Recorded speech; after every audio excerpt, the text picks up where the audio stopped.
మహాదేవుడును మన రక్షకుడైన యేసుక్రీస్తు వారి పవిత్రమైన నామంలో ఈ శుభ శుక్రవారపు ఆరాధనలో పాలు పొందులు పొందినటువంటి మీ అందరికీ వందనాలు.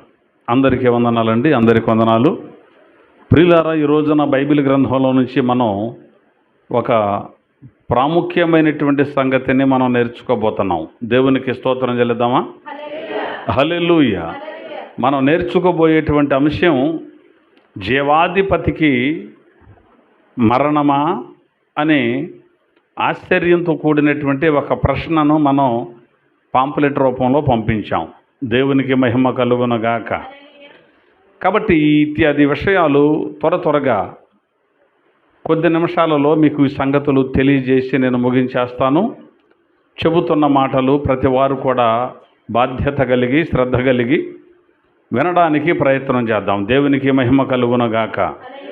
చూద్దాం బైబిల్ గ్రంథంలో నుంచి క్రొత్త నిబంధన గ్రంథంలో 105వ పేజీ. క్రొత్త నిబంధన గ్రంథంలో 105వ పేజీ. లూకా వ్రాసిన అపోస్తలుల కార్యాల గ్రంథము 3వ అధ్యాయం 15వ వాక్యాన్ని ఒకసారి చదివి వినిపించండి. మీరు జీవాధిపతిని చంపితిరి గాని దేవుడు ఆయనను మృతులలో నుండి లేపెను, అందుకు మేము సాక్షులము. చాలండి. ఇక వ్రాయబడిన మాటను మనం గమనిద్దాం. మీరు జీవాధిపతిని చంపితిరి గాని దేవుడు ఆయనను మృతులలో నుండి లేపెను, అందుకు లేదా ఆయనకు మేము సాక్షులము అని బైబిల్ గ్రంథంలో వ్రాయబడుతూ వచ్చింది. ఈ మాట పలికింది ఎవరు అని అడిగితే పేతురు భక్తుడు నిలబడి ప్రసంగం చేస్తున్నాడు. శృంగారం అనే దేవాలయం దగ్గరకు వెళ్ళి ఆయన అక్కడ ఒక కుంటి కాళ్ళు కలిగినటువంటి వ్యక్తిని స్వస్థపరిచినప్పుడు జరిగిన ఆ అద్భుత కార్యాన్ని, స్వస్థత కార్యాన్ని చూసి అనేకులు అక్కడికి వచ్చి విభ్రాంతి నొందారు. ఇది ఎలా సాధ్యమని వాళ్ళందరూ కూడా భావించారు.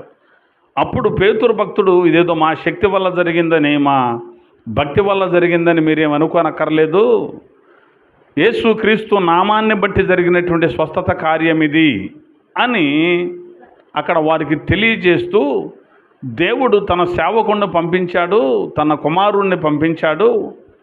ఆ యేసు అనేటువంటి ఆయన వచ్చినప్పుడు ఆ యేసుని మీరేం చేశారంటే పట్టుకున్నారు, ఆయన్ని పిలాతు దగ్గరకు తీసుకువెళ్ళారు. పిలాతు దగ్గరకు తీసుకువెళ్ళినప్పుడు పిలాతు ఆయనను విడుదల చేయడానికి చాలా ప్రయత్నం చేశాడు.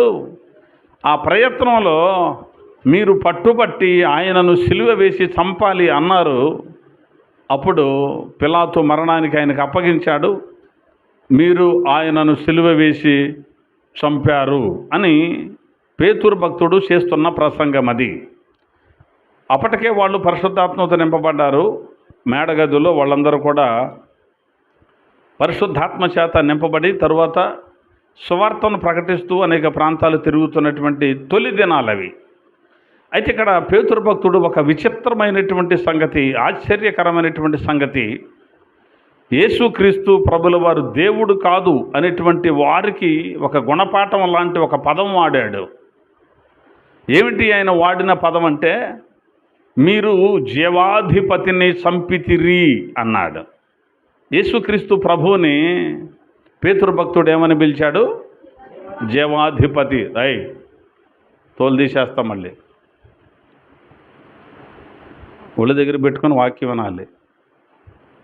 మీరు జీవాధిపతిని చంపితిరి అన్నాడు. జీవాధిపతి అంటే ఏమిటి? జీవాధిపతి అంటే జీవానికి అధిపతి. జీవము అనేటువంటిది ఒకటి ఉంది అంటే ఆ జీవానికి ఆయనే అధిపతి. ఆయన ద్వారా మాత్రమే జీవం అనేటువంటిది లోకంలోనికి ప్రవేశించింది. అసలు ఏదైనా జీవం ఉంది అంటే దానికి ఆయనే అధిపతి, ఆయనే మూలం. అందుకే ఆయన ఆది సంభూతుడు అని కూడా బైబిల్ చెప్పింది. అర్థమవుతుందా? అంటే ఏది లేనప్పుడు, జీవం కూడా లేని స్థితిలో, సమస్తం ఏమీ లేకుండా అంత శూన్యంగా ఉన్నటువంటి స్థితిలో ఈయన ఉన్నాడు అనే అర్థం వస్తుంది,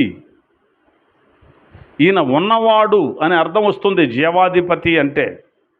ఈ రోజున మనకు కనపడుతున్నటువంటి సమస్తం కూడా ఏది లేని స్థితి ఒకటి ఉంది.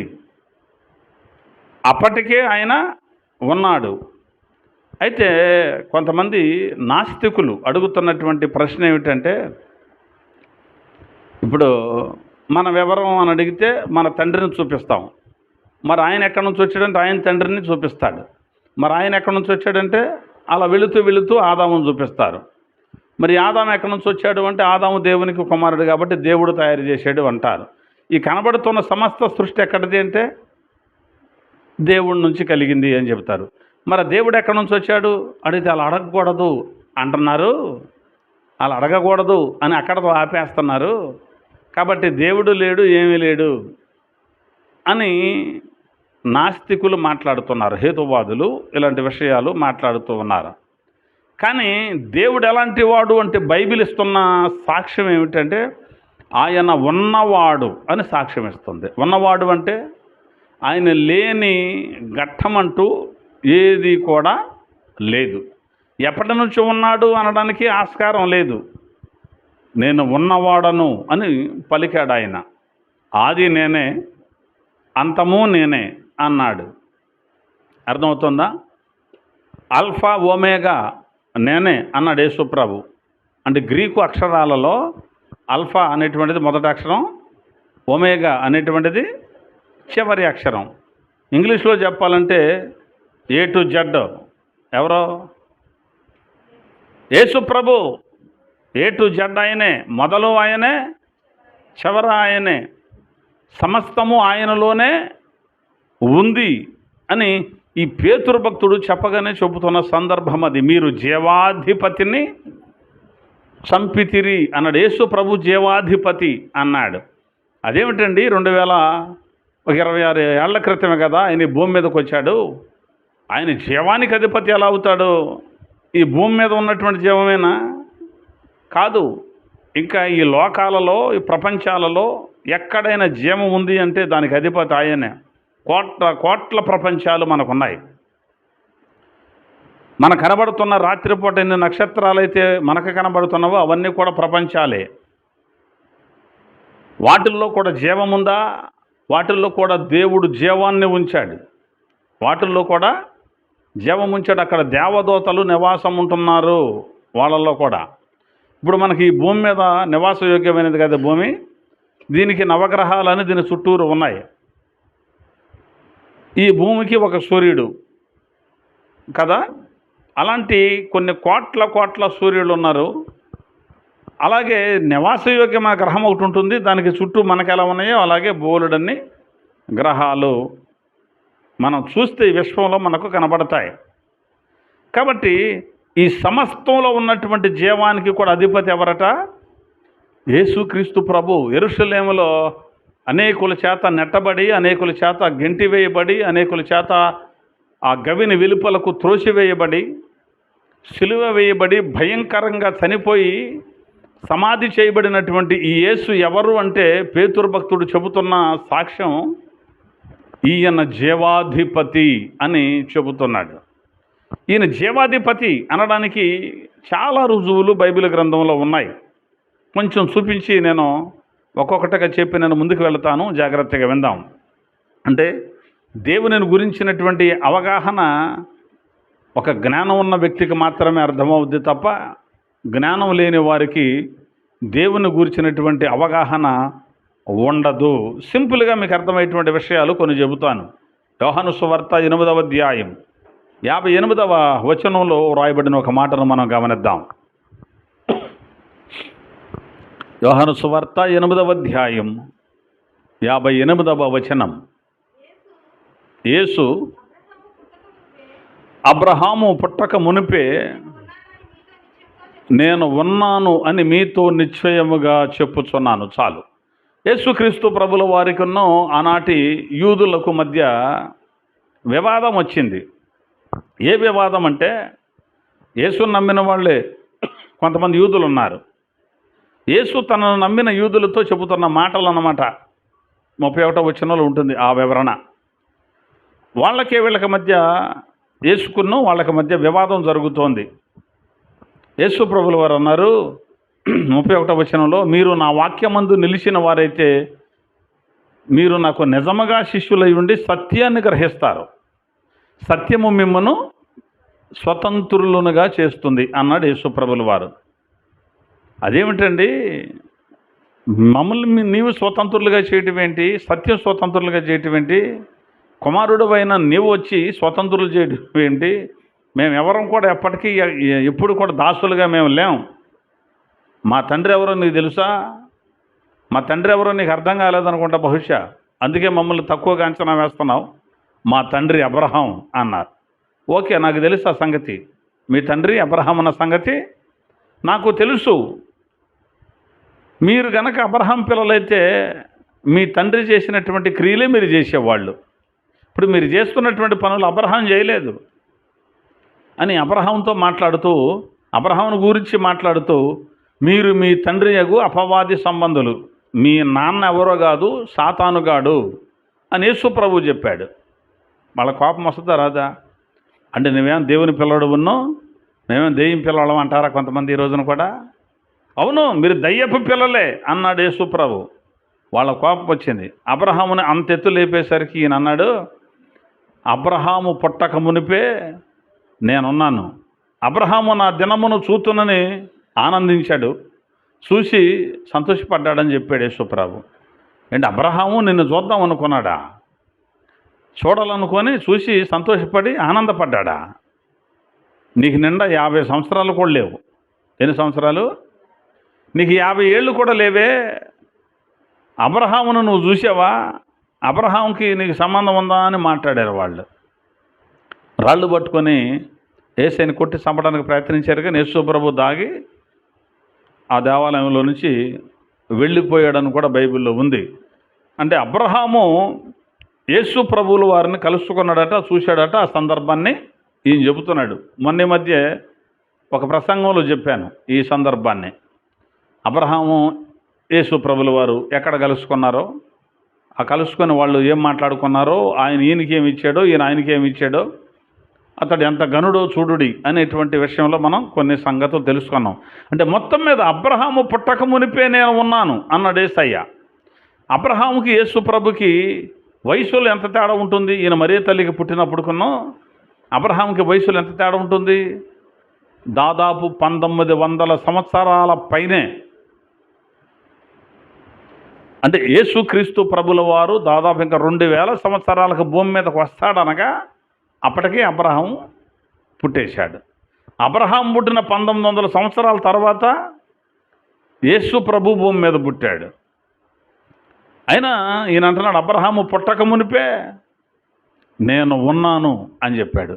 ఈ సందర్భాన్ని తీసుకుని మరికొంతమంది మరికొన్ని రకాలుగా చెప్తున్నారు. యేసు ప్రభువే కాదు, మనం కూడా ఉన్నాం అని చెప్పుకొస్తున్నారు. అంటే ఆయన మనలాంటి వాడే అని చెప్పడానికి కొంతమంది శత ప్రయత్నాలు చేస్తున్నారు. మీరు గమనించారో లేదో, యూట్యూబ్లో చాలామంది యేసు దేవుడు కాదు అని చెప్పడానికి బోర్లబడి మట్టి గరిసి కింద మీద పడి దులుపుకుంటున్నారు చాలామంది. దీన్ని కూడా వక్రీకరించి మాట్లాడుతున్నటువంటి వాళ్ళు ఉన్నారు. కానీ వాళ్లకు బైబిల్ ఇస్తున్నటువంటి సమాధానం వాళ్ళు ఎదుర్కోలేరు. ఇప్పుడు పేతురు భక్తుడు చెప్పిన ఈ మాటను ఎదుర్కొంటే చాలు. యేసు ప్రభు జీవాధిపతి అని యేసు ప్రభుని గురించి పేతురు భక్తుడు ఎందుకు మాట్లాడాడు అంటే, పేతురు గారికి యేసు ఎవరో తెలియదు అన్నమాట. అంటే యేసుక్రీస్తు ప్రభు ఎవరో పేతురికి అర్థం కాక అనవసరంగా ఈయన జీవాధిపతి అని మాట్లాడేశాడు అనమాట. వీళ్ళ దృష్టిలో పేతురు గారి కంటే ఎక్కువ జ్ఞానం ఇప్పుడు మాట్లాడే వాళ్ళకు ఉందేమో మరి. సరే, మొత్తం మీద అబ్రహాము పుట్టక మునిపే యేసు ప్రభుల వారు ఉన్నాడు. 17వ అధ్యాయం 5వ వచనంలో మరొక ప్రార్థన చేస్తున్నాడు యేసు ప్రభు. యోహాను సువార్త 17వ అధ్యాయం 5వ వచనంలో యేసు ప్రభు ప్రార్థన చేస్తూ తండ్రితో చెబుతున్నటువంటి ఒక మాటను మనం గమనిద్దాం.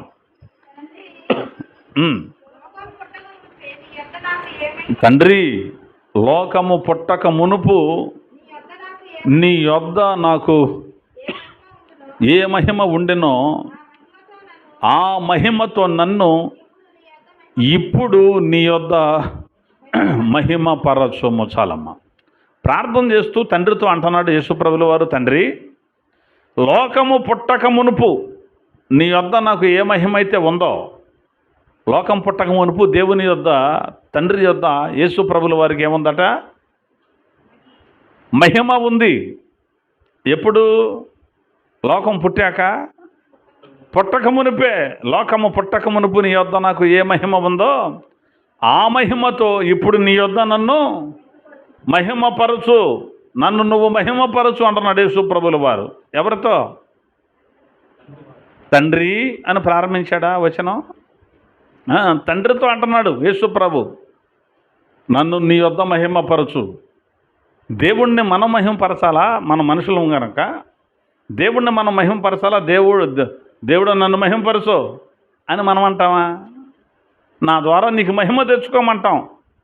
ఇదిగా ఈ పని చేస్తే అనేకులు, ఏంటో ఇతను ఎంత గొప్ప పని ఎట్లా చేయగలిగాడు, ఏదైనా దేవుడు గొప్పోడండి అని మన ద్వారా దేవునికి మహిమ రావాలి. కానీ యేసుప్రభు చెబుతున్నాడు, నన్ను నీ వద్ద మహిమపరచు అని చెప్తున్నాడు. ఎప్పుడు ఉందట ఈయనకి మహిమ? ఇక్కడికి వచ్చిన తర్వాత 40 రోజులు ఉపవాసం ప్రార్థన చేసి శోధకుని జయించిన తర్వాత దేవుడు మహిమ ఇచ్చాడా? దేవుడు ఈయన్ని గొప్పడుగా ఎంచాడా? అసలు లోకము పుట్టక మునిపే యేసుప్రభుల వారికి తండ్రి యొద్ద మహిమ ఉందట. అదే మహిమతో నన్ను ఇప్పుడు మహిమపరచు అని యేసుక్రీస్తు ప్రభుల వారు చెబుతున్నాడు. అంటే యేసుప్రభుల వారు జీవానికి అధిపతి. యోహాను సువార్త 1వ అధ్యాయం 1వ వచనం కనుక మనం చూస్తే, ఆదియందు వాక్యం ఉండెను, వాక్యము దేవుని యొద్ద ఉండెను, వాక్యము దేవుడై ఉండెను అని ఉంది.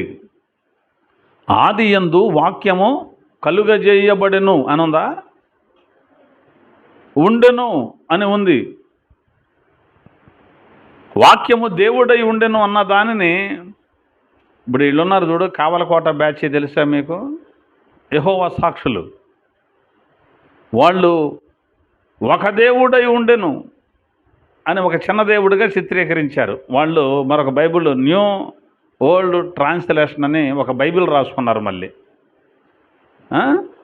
టేజ్ రసెల్ అనేటువంటి వాడే దాని రూపకర్త. కావలకోట మ్యాగజైన్ ఉంటుంది వాళ్ళదే. బైబిల్ చదవడం మానేసి కావలకోట చదువుతారు వాళ్ళు. యెహోవా సాక్షులు అనేటువంటి వాళ్ళు ఉన్నారు. వాళ్ళు యేసు దేవుడు కాదు అని నిరూపిద్దామని 2 సార్లు వచ్చారు, 2 భాగాలుగా.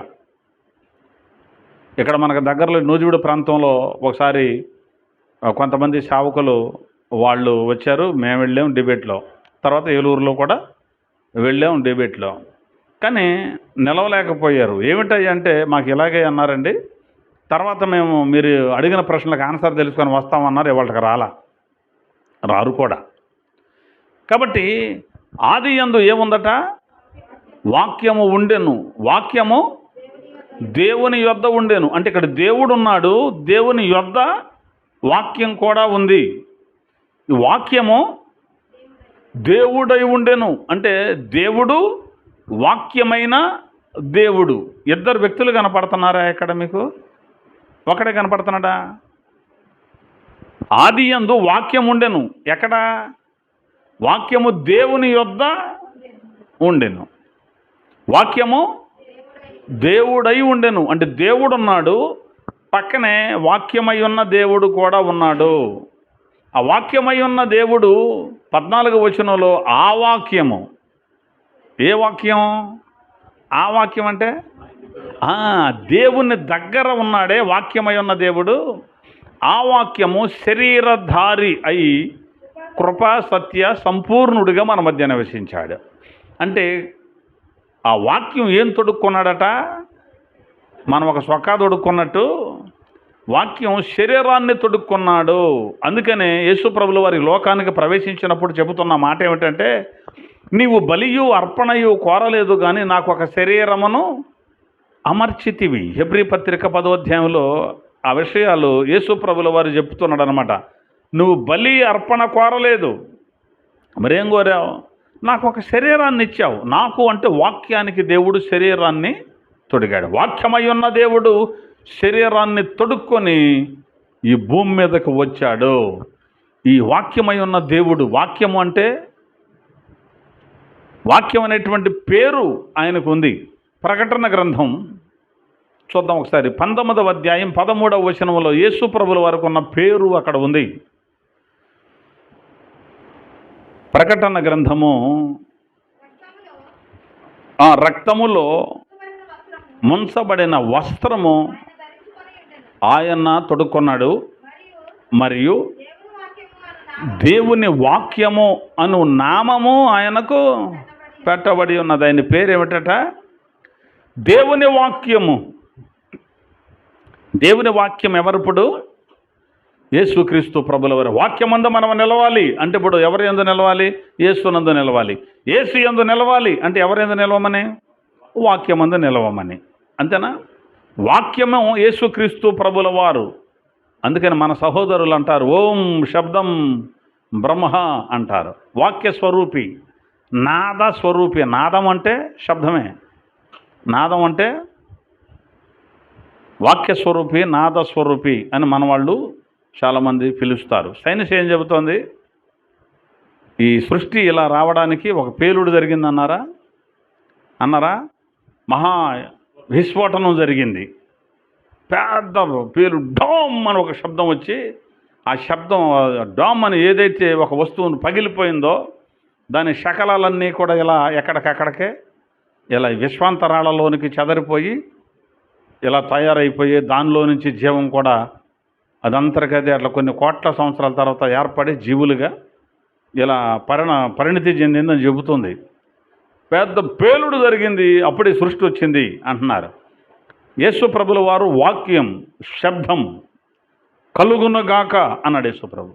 అయితే విషయం ఏమిటంటే దానికి దీనికి పెద్ద తేడా ఉంది, పెద్ద తేడా ఉంది. ఏదో ఒక పదార్థం ఉంటేనే కదా పేలుడు జరిగేది, అంతేనా? మరి అది ఎక్కడి నుంచి వచ్చింది? ఆ శబ్దానికున్న ఈ వాక్యానికి సంబంధం లేదు. అది ఇప్పుడు ఏమంటాం దీన్నే? శబ్దం వచ్చిందా? ఈ శబ్దం లాంటిది అది సైన్స్ చెప్పేది. కానీ ఈయన ఈ శబ్దం లాంటి వాడు కాదు, ఆయన ఒక వ్యక్తి. దేవునికి స్తోత్రం కలుగును గాక. సరే, మొత్తం మీద యేసు ప్రభుల వారు ఎవరంటే జీవాధిపతి. ఆయన నిన్న మొన్న వచ్చిన వాడు కాదు, నిన్న మొన్న ఉనికిలోనికి వచ్చిన వాడు కాదు.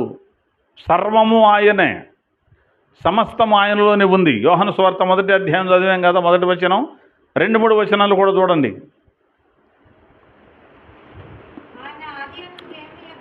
ఆయన ఆది యందు దేవుని యొద్ద ఉండెను, అది పాయింట్. సమస్తమును ఆయన మూలముగా కలిగెను, కలిగి ఉన్నది ఏదియు ఆయన లేకుండా కలుగలేదు. చాలు, సమస్తము ఆయన మూలంగా కలిగే. సమస్తము అంటే ఇది తప్పించి అనడానికి ఏమన్నా ఆస్కారం ఉందా? కలిగి ఉన్నది ఏదైనా ఒకటి ఉంది అంటే అది ఆయన మూలముగా కలిగెను అంటే ఆయన ఎవరో? జీవాధిపతి, సృష్టికర్త అని కూడా మనకు అర్థమవుతోంది. యేసు ప్రభుల వారు ఎవరట?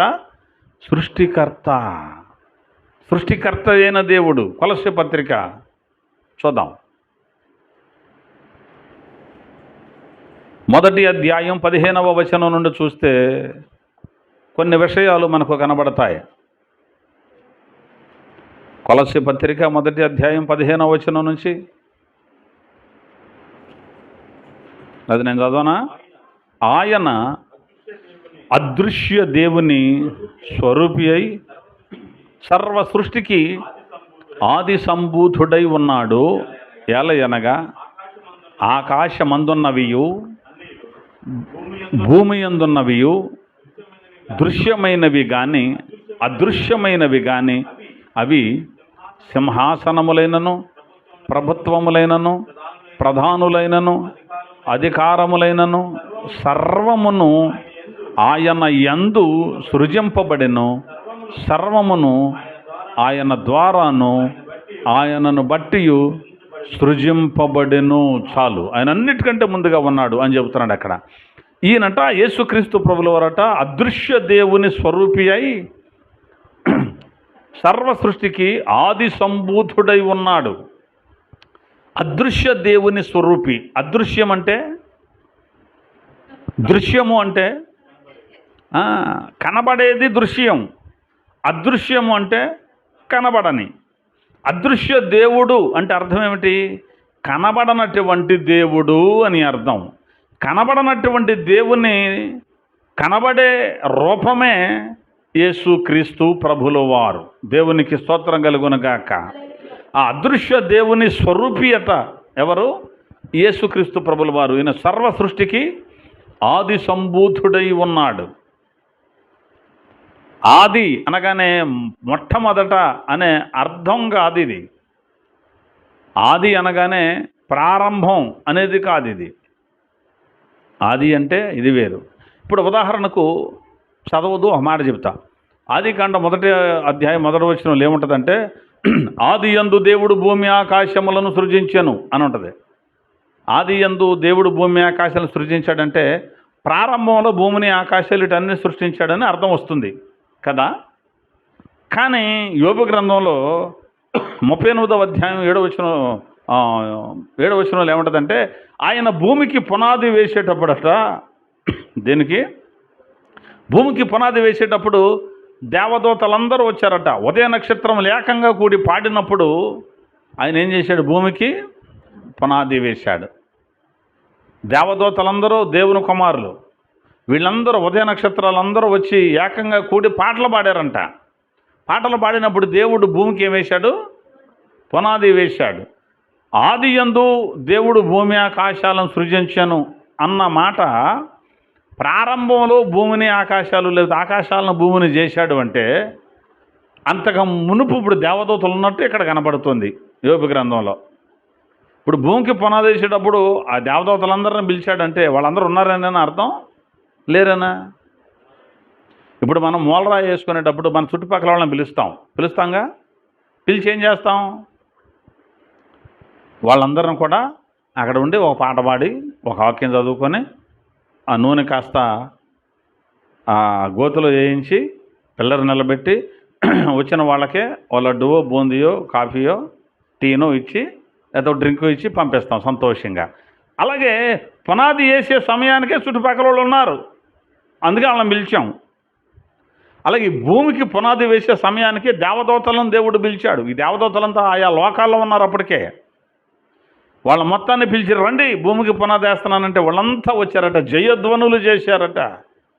అసలు జయధ్వని ఎందుకు చేయవలసి వచ్చినప్పుడు అనేటువంటిది మరి వేరే అంశం. అది చాలా అద్భుతమైనటువంటి సంగతులు దేవుడు చెబుతాడు. సరే, మొత్తం మీద ఆది యందు దేవుడు భూమి ఆకాశములను సృజించాను అన్నప్పుడు ఆది అంటే ప్రారంభంలో భూమిని ఆకాశాలను సృష్టిస్తే మరి భూమికి పునాది వేసేటప్పుడు దేవదూతలు వచ్చారంటే అంతకుముందే వాళ్ళు ఉన్నారు కదా అనే పాయింట్ ఇక్కడ రేజ్ అవుద్ది. కాబట్టి ఆది అంటే అక్కడ బైబిల్ చెప్పింది ప్రారంభం అని కాదు. అది అసలు అది ప్రారంభమే కాదు. ఆ ఆది యందు అంటే ఆది ఎవరో కాదు. ఇదిగో ఇక్కడ చెప్తున్నాడా, ఆయన ఆది సంభూతుడై ఉన్నాడు అని చెప్పాడా. తర్వాత 16వ వచనం నుంచి ఏలయనగా ఆకాశమందున్నవియు భూమి అందున్నవియు దృశ్యమైనవంటే చూసేవి కానీ అదృశ్యమైనవి చూడలేనివి కానీ, అంటే మనం చూడగలిగినవి మనం చూడలేనివి కానీ, ప్రభుత్వాలైనా ప్రధానులైన అధికారములైన సర్వమును ఆయన యందు సృజింపబడెను. ఎవరి యందు? ఆయన యందు సృజింపబడెను. సర్వము ఆయన ద్వారాను ఆయనను బట్టి సృజింపబడెను అన్నాడు. తర్వాత 18వ వచనం చదువుతున్నాను. సంగమును శరీరమునకు ఆయనే శిరస్సు, ఆయనకు అన్నిటిలో ప్రాముఖ్యము కలుగు నిమిత్తము ఆయన ఆది అయ్యుండి.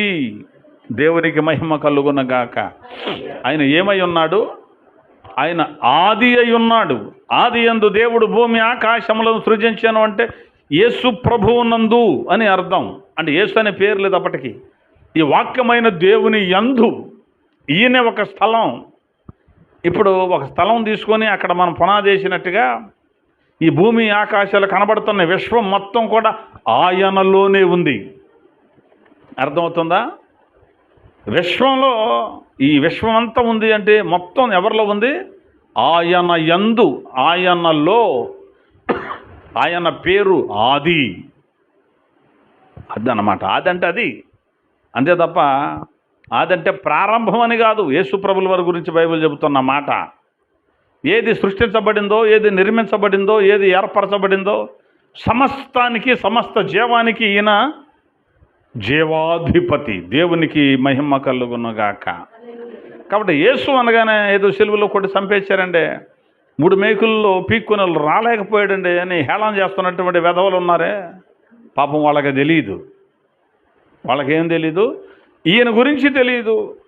సరే, అతను చదువుతున్న గ్రంథాన్ని గురించి ఏమన్నా తెలుసా అంటే అది తెలీదు. ఈయన సిలువ ఎందుకు వేయబడాలో తెలీదు, ఎందుకు చనిపోయాడో తెలీదు. 3 మేకులు పీక్కోవడం గొప్పతనమా? 3వ దినాన సమాధిలో నుంచి తిరిగి రావడం గొప్పతనమా? మీకు తెలిస్తే చెప్పండి. 3 మేకులు జమ్ అని పీక్కొని వాళ్ళ ముందు ప్రత్యక్షమై చూసేవా పీక్కొని వచ్చేసాను అనడం గొప్పతనమా? చంపేసిన తర్వాత సమాధిలో పెట్టిన తర్వాత సమాధిని గెలిచి తిరిగి రావడం గొప్ప? ఈ రెండిట్లో లేదు గొప్ప? సమాధిలోంచి రావటమే గొప్ప. సమాధిని తిరిగి లేచింది వాళ్ళకి కనపట్టలేదా? చెక్క మీద శవం, చెక్క మీద శవం అంటున్నారు చెక్క భజన గాళ్ళు. అర్థమవుతుందా? కాబట్టి యేసుక్రీస్తు ప్రభుల వారు చనిపోవడానికే వచ్చాడు. అసలు మన దేశ గ్రంథాలు చెబుతున్న మాటే అది. అర్థమవుతుందా? యొప్ప స్తంభమునకు కట్టాలి యజ్ఞ పశువుని. ఆ రెఫరెన్సులు కూడా ఇస్తాను, వేద గ్రంథాల్లో రెఫరెన్సులు కూడా కావాలంటే. యొప్ప స్తంభానికి కట్టేయాలి. అజాజేలు మేధం అంటారు. అజాజేలు అంటే తెలుసా? మేకని అంటారు. బకరా అంటారా? అదే బకరీదు అని వాళ్ళు చేస్తారు మన సహోదరులు. ఈ సహోదరులు అజాజేలు మేధం అంటారు. మేధం అంటే వధించడం అని అర్థం. ఒక మేకను తీసుకోవాలి, దాని తల మీద బలుసు కంప కొట్టాలి, దాని మీద వస్త్రాలు వేయాలి. ఆ మేకను తీసుకొని ఊరేగింపుతో తీసుకొని వెళ్ళి ఒక యొప్ప స్తంభమునకు కట్టాలి. అంటే ఒక చెక్కకు కట్టాలి, ఒక మొద్దుకు కట్టాలి. కట్టిన తర్వాత దాని కాళ్ళల్లో గాయాలు చెయ్యాలి. తర్వాత దానికి కట్టి దాన్ని చంపేయాలి. దాని ఎముకలలో ఒకటి కూడా విరవకూడదు. తర్వాత దాని మాంసాన్ని మిగలకుండా తినివేయాలి. ఇది మన హిందూ గ్రంథాలు చెప్పేటువంటిది. ఏది యజ్ఞ పశువు గురించి అజాజేలు మేధంలో ఉన్నటువంటి అర్థం అది. మరి అది నెరవేర్చడానికి వచ్చినటువంటి అవతార పురుషుడు ఎవరు? యేసుప్రభు కనపడుతున్నట్టుగా దీంట్లో. యేసుప్రభుని తలపై ముండ్ల కిరీటం పెట్టి మ్రాను మీద వ్రాలాడదీసి చంపేశారా? ఆయన వస్త్రాలు 4 దుండగులు పంచుకున్నారా? వీళ్ళు పంచుకున్నారని ఉంటుంది. మరి ఆయన చనిపోయినప్పుడు ఆయన గురించి ఏమన్నది? ఆయన ఎముకలలో ఒకటైనను విరువబడలేదు అని యేసుక్రీస్తు పుట్టక పూర్వమే వేదాలలోనే కాదు యూదుల మత గ్రంథంలో కూడా ఉంది. కీర్తనకారుడు చెబుతాడు ఆయన ఎముకల్లో ఒకటి కూడా విరవబడకూడదు అని. మొత్తం మీద ఈ యజ్ఞాన్ని జరిగించడానికి యజ్ఞ పురుషుడు జీవాధిపతి దేవుడు శరీరాన్ని ధరించుకొని ఈ భూమి మీదకు వచ్చాడు. ఆయన మనుషులు గుర్తుపట్టలేకపోయారు. అందుకే పేతురు అన్నాడు, మీరు జీవాధిపతిని చంపితేరి. జీవాధిపతి అని ఆయన చెప్పడంలో అతిశయోక్తి ఏమీ లేదు. ఒక మాట చూపిస్తాను మీకు. హెబ్రీ పత్రిక 1వ అధ్యాయం 8వ వచనం నుండి 10వ వచనం వరకు చదివితే వ్రాయబడిన మాటను చూద్దాం. 7, 8 కలిసి ఉంటాయి. తన దూతలను వాయువులను గాను తన సేవకులను అగ్ని జ్వాలలు గాను చేసుకొనివాడు అని తన దూతలను గూర్చి చెప్పుతున్నాడు. కానీ తన కుమారుని గూర్చి అయితే, కుమారుని గురించి తండ్రి చెబుతున్నాడట. కుమారుని గురించి తండ్రి మాట్లాడుతున్నాడు. ఏమని? దేవా. తండ్రి ఏమని చెప్తున్నాడు? కుమారుణ్ణి ఏమని పిలిచాడు? తండ్రి అయిన దేవుడు అని మనం చెప్పుకుంటున్న ఆయన్ని ఈ కుమారుణ్ణి దేవా అని పిలిచాడు. మరి చాలామందికి అభ్యంతరం ఏమిటో అర్థం కావట్లా. దేవా, నీ సింహాసనము నిరంతరము నిలుస్తున్నది, నీ రాజదండము న్యాయార్థమైనది, నీవు నీతిని ప్రేమించితివి, దుర్నీతిని ద్వేషించితివి. అందుచేత దేవుడు నీ తోడే వారి కంటే నిన్ను హెచ్చించున్నట్లుగా ఆనంద తైలముతో అభిషేకించాను. 10వ వచనంలో అంటాడు, మరియు ప్రభువా, నీవు ఆదియందు భూమికి పునాది వేసితివి, ఆకాశములు కూడా నీ చేతి పనులే. ఎవరన్నారు ఈ మాట? తండ్రి చెబుతున్నాడు, దేవా అని పిలిచాడు తండ్రి కుమారుణ్ణి. తర్వాత ఇక్కడేమని పిలిచాడు 10వ వచనంలో? ప్రభువా అని పిలిచాడు. అంటే తండ్రి అయిన దేవునికి కూడా యేసుక్రీస్తు ప్రభుల వారు ప్రభువే. యేసుక్రీస్తు అందరికీ ప్రభువు అనే అంశంలో ఈ విషయాలన్నీ నేను మీకు చాలా స్పష్టంగా చెప్పాను. యూట్యూబ్లో మీకు దొరుకుతాయి. కాబట్టి ఆకాశములు కూడా ఏమిటట? నీ చేతి పనులే. ఎవరి చేతి పనులు ఆకాశాలు? యేసయ్య చేతి పనులే. ఆకాశములు కూడా నీ చేతి పనులే.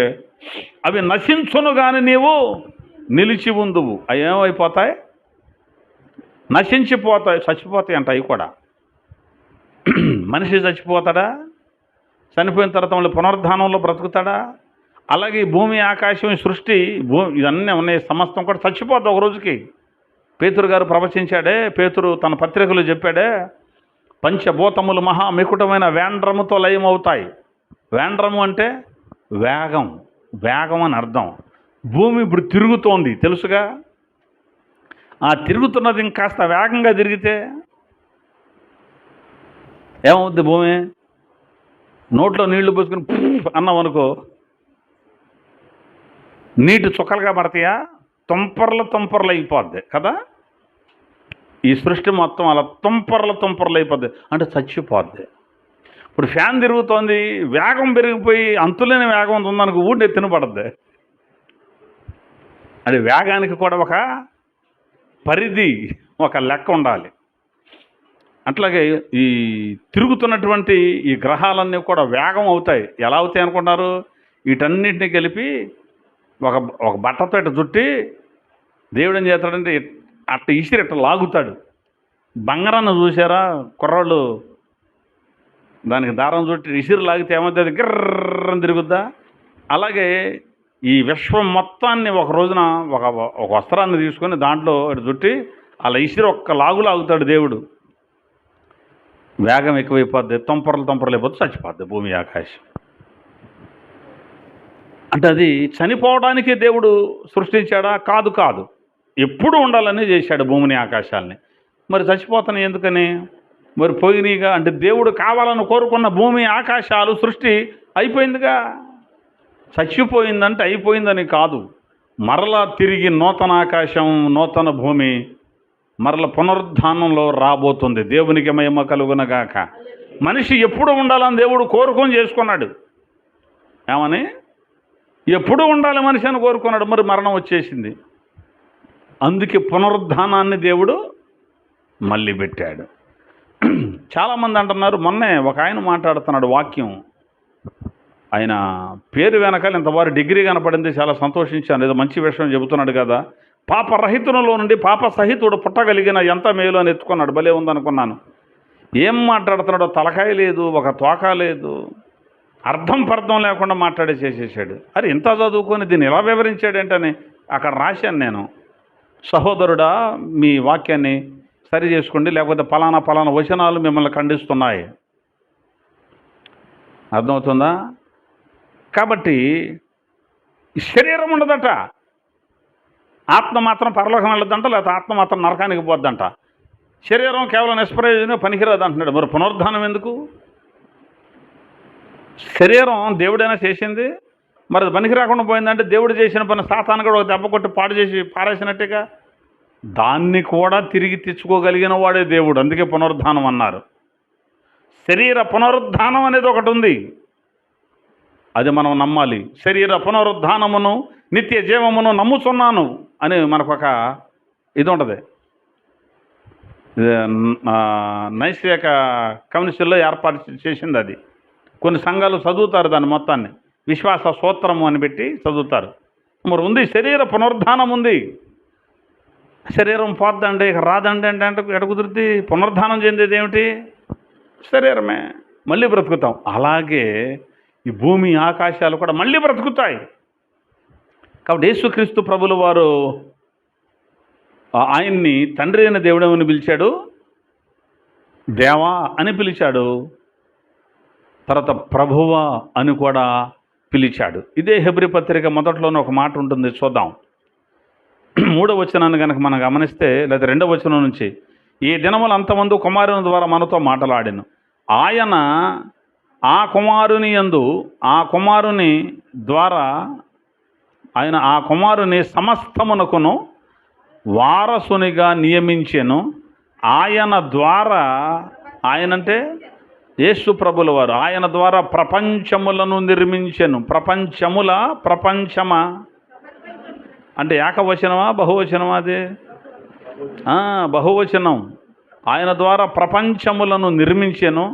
ఆయన దేవుని మహిమ యొక్క తేజస్సును, ఆయన తత్వం యొక్క మూర్తిమంతమునై ఉండి తన మహత్తు గల మాట చేత సమస్తమును నిర్వహించుచు అని రాయబడింది.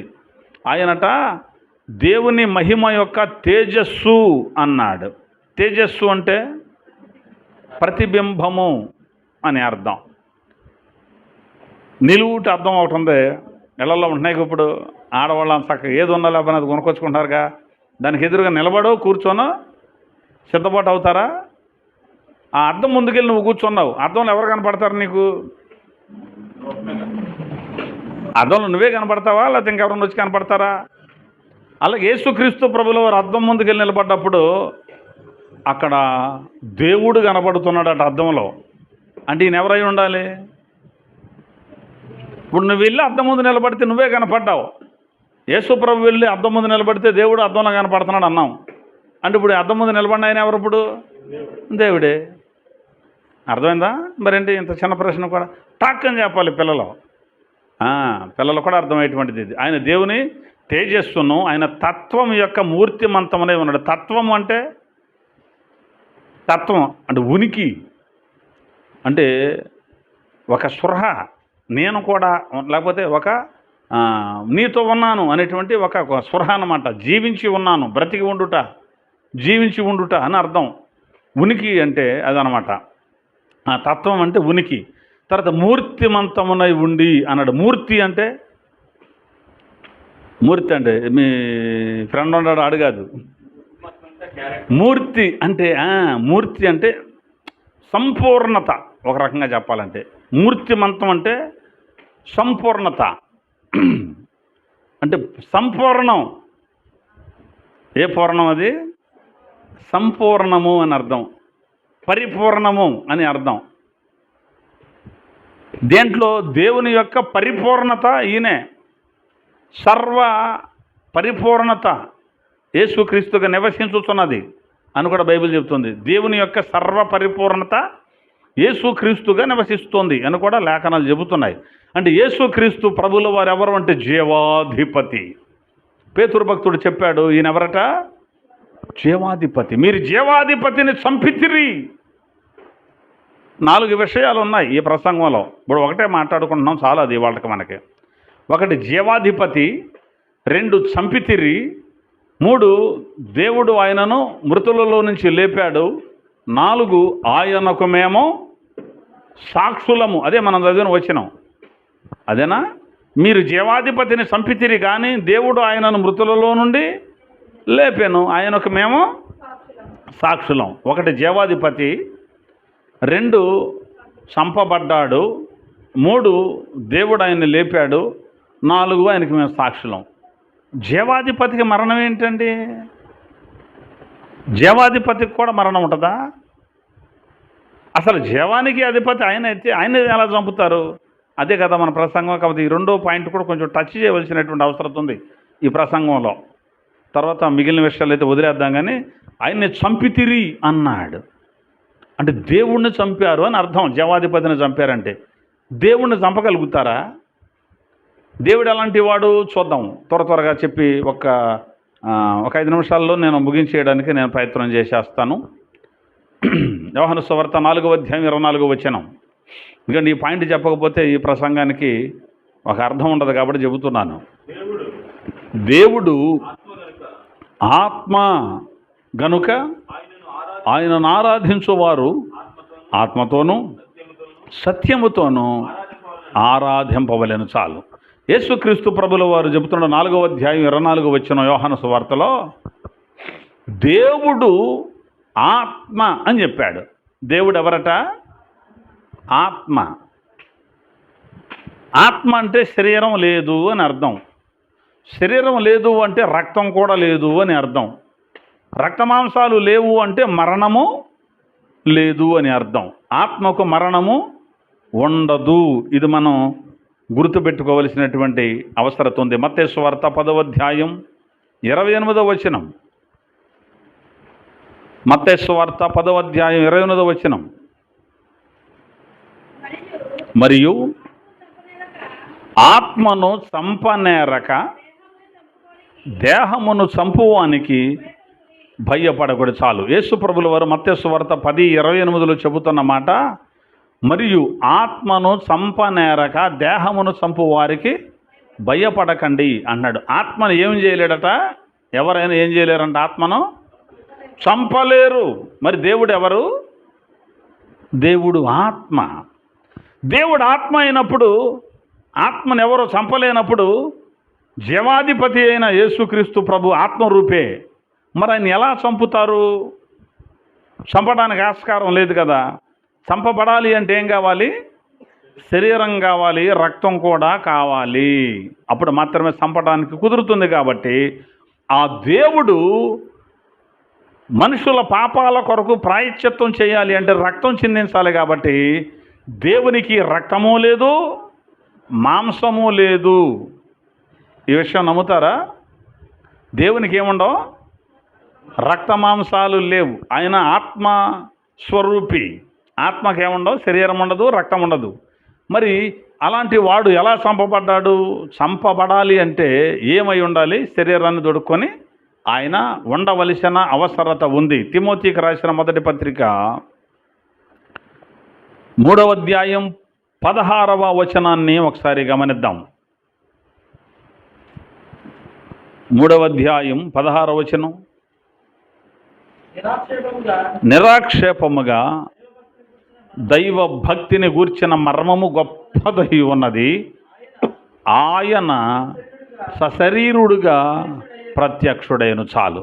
ఆయన అంటే దేవుడు, ఆత్మ అయిన దేవుడు సశరీరుడుగా ప్రత్యక్షుడయ్యను అంటే దేవుడు శరీరముతో వెల్లడి ఆయను అని పరిశుద్ధ బైబిల్ గ్రంథంలో ఉంది. వాడిక బైబిల్లో దేవుడు శరీరముతో వెల్లడి ఆయను అని ఉంది. ప్రత్యక్షత అంటే వెల్లడి అవుట, కనబడుట, మన ఎదురుగా నిలబడుట, ముసుగు తీసివేయుట అని అర్థం.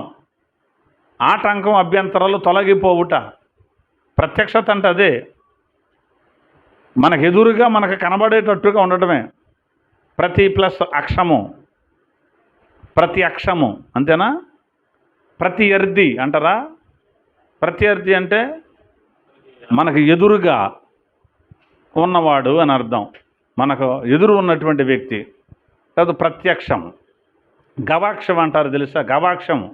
గవాక్షం అంటే మీకు తెలియకపోవడం ఏముంది, మీకు అన్నీ తెలుసు. అందుకే చెప్పేసారన్నమాట. గవాక్షము కిటికీ, కన్ను అన్నమాట. అంటే మొత్తం మీద ప్రత్యక్షత అంటే కనబడుట అని అర్థం. ఈ దేవుడట ఎలా ప్రత్యక్షమయ్యాడు? సశరీరుడుగా ప్రత్యక్షమయ్యాడు. సశరీరుడు అంటే పూర్తి స్థాయి రక్త మాంసములు కలిగిన మానవ శరీరం అని అర్థం. దాన్ని బైబిల్ ఏం రాశాడంటే he was manifested in the flesh అన్నాడు. అంటే దేవుడు శరీరముతో వెల్లడి అయ్యాడు అని అర్థం. అంత క్రితం శరీరం లేనోడు ఇప్పుడు శరీరంతో ఏమయ్యాడు? వెల్లడయ్యాడు, ప్రత్యక్షమయ్యాడు. ఈ ప్రత్యక్షతలు 2 రకాలు. క్రీస్తు పూర్వం ఆ దేవుడు వచ్చి వెళ్ళిపోతూ ఉండేవాడు. దీనిని థియోఫనీ అంటారు. థియోఫనీ అంటే ఆయా సందర్భాలలో దేవుడు భూమి మీదకి రావడం, తన కార్యాలు ముగించుకొని మరలా వెళ్ళిపోవడం, జస్ట్ అలా కనబడి మాయమైపోవడం అన్నమాట. అలా వచ్చి వెళ్ళిపోవడమే, అంతే తప్ప వచ్చి ఉండడం. రెండవది క్రిస్టోఫనీ అన్నారు. అంటే యేసుక్రీస్తు ప్రభుల వారుగా సశరీరుడిగా శరీరాన్ని దొడుకొని పూర్తి మానవుడిగా మన మధ్యలోనే నివాసం చేయడం. దీనిని క్రిస్టోఫనీ థియలాజికల్గా ఈ 2 పదాలు వాడారు.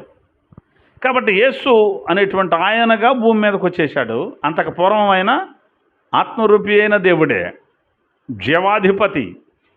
ఆయన శరీరాన్ని తొడుక్కొని సశరీరుడిగా మన మధ్యలో ప్రత్యక్షమైపోయాడు. ఎందుకని దేవుడు శరీరాన్ని దొడుకొని రావాలి?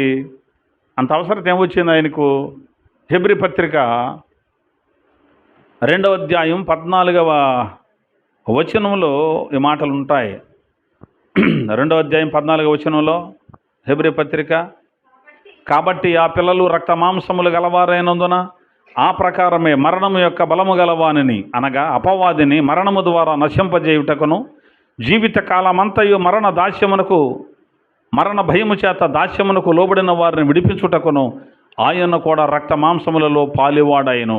ఎలయనగా ఆయన ఎంత మాత్రమును దేవదూతల స్వభావమును ధరించు కనుక అబ్రహాము సంతాన స్వభావాన్ని ధరించుకున్నాడు.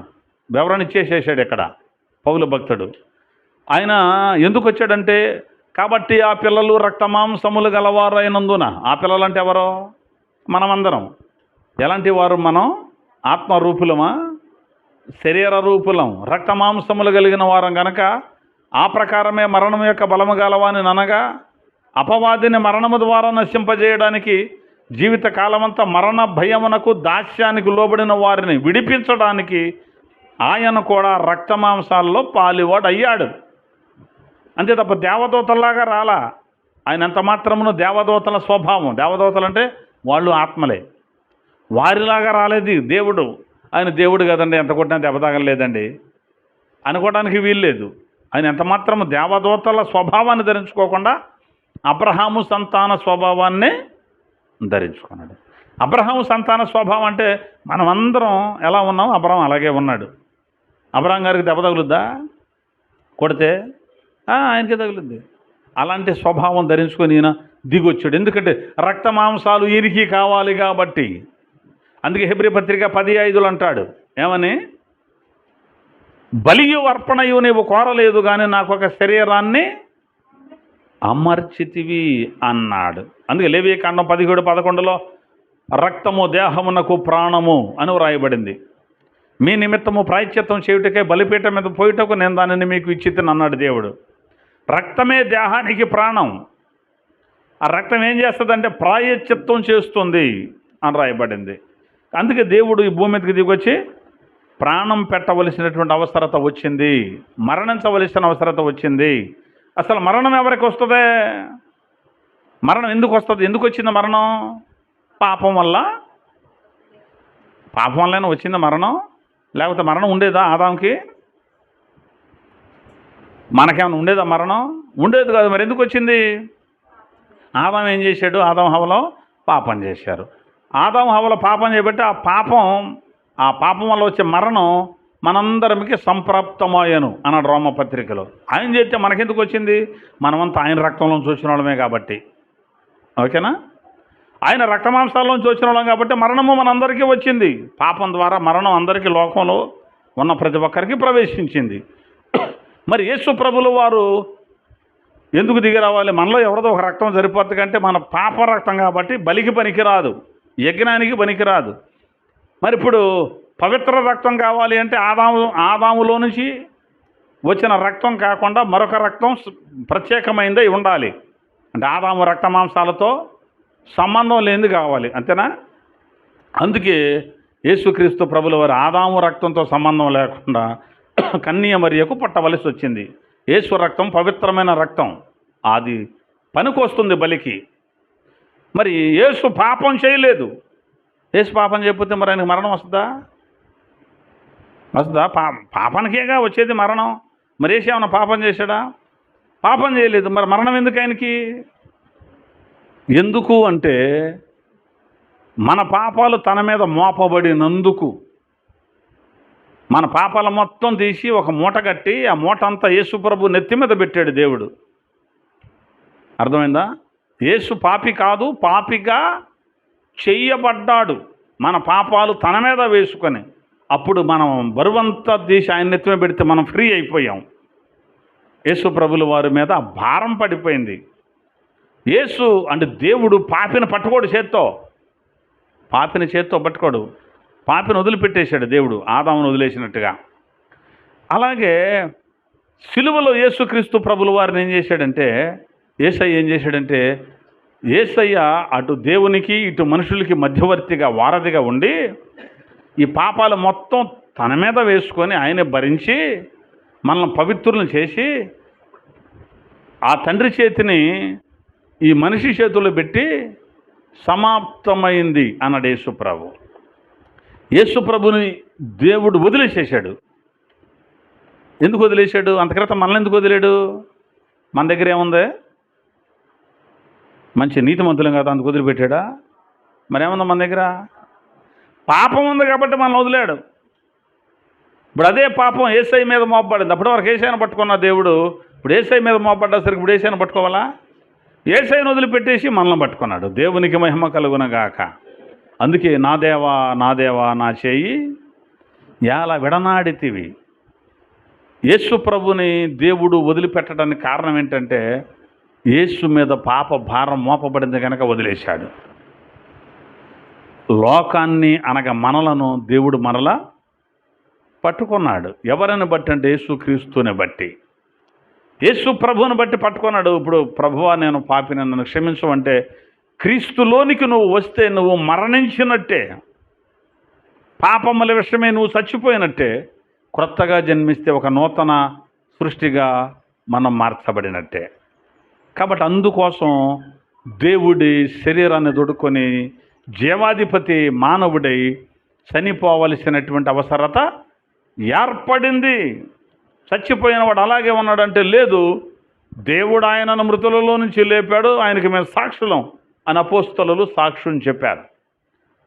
రేపు వచ్చి ఆదివారం నాడు పునరుద్ధానపు ఆదివారపు ఆరాధన జరుగుద్ది. ఆ రోజున మనం ఏమి నేర్చుకుందామంటే యేసును దేవుడు లేపాడు కాబట్టి యేసు దేహము వారికి